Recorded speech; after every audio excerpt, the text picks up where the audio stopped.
பானு, குறிப்பாக வீராணை ஏரி மற்றும் மேற்கு பகுதியில் பெய்த மழையின் காரணமாக வீராணை ஏரிக்கு நீர்வரத்து அதிகரித்ததால் ஏரியின் பாதுகாப்பு கருத்தில் கொண்டு பொதுப்பணித்துறை அதிகாரிகள் வெள்ளியங்கால் ஓடை வழியாக அதிகப்படியான உபரிநீர் வெளியேற்றப்பட்டது.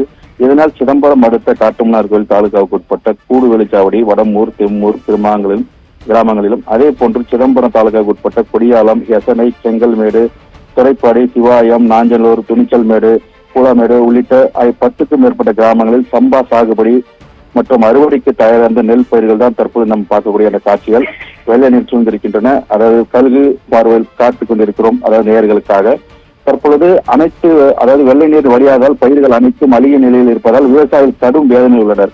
இது குறித்து விவசாயிகள் கூறுகையில், வீராணை ஏரியிலிருந்து திறக்கப்பட்ட உபரி நீர் காரணமாக சுமார் 2470 ஏக்கர் விளைநிலங்கள் பாதிக்கப்பட்டதாகவும் கடந்த 4 நாட்களாக வெள்ள நீர் சூழ்ந்திருப்பதால் அறுவடைக்கு தயாராக இருந்த நெல் பயிர்களும் இளம் பயிர்களும் அழுகி போய் உள்ளதால் என்ன செய்வது என்று தெரியாமல் எங்களின் வாழ்வாதாரம் கேள்விக்குறியாக உள்ளதால் தமிழக அரசுக்கு அறிவித்த நிவாரணத் தொகையை தவிர்த்து கூடுதலாக ஏக்கர் ஒன்றுக்கு 30,000 முதல் 40,000 வரை எங்களுக்கு நிவாரணம் வழங்க வேண்டும் என்று, காப்பீட்டுத் தொகையும் பெற்றுத்தர வேண்டும் என்று பல்வேறு கோரிக்கைகளை இந்த விவசாயிகள் வைத்திருக்கிறார்கள். ஒரு நாள், அதாவது குறிப்பாக சொல்லணும், எந்த ஒரு வருவாயும் எடுக்க முடியாத சூழலுக்கு நாங்கள் தள்ளப்பட்டுள்ளோம். எனவே அது போன்று எந்த பகுதியில் வெள்ளை நீர் தேங்கி முக்கியமாக வடிகால் வாய்க்கால்கள், பாசன வாய்க்கால்கள் தூர் வாரவில்லை எனும் குற்றச்சாட்டு வருகிறார்கள். பானு.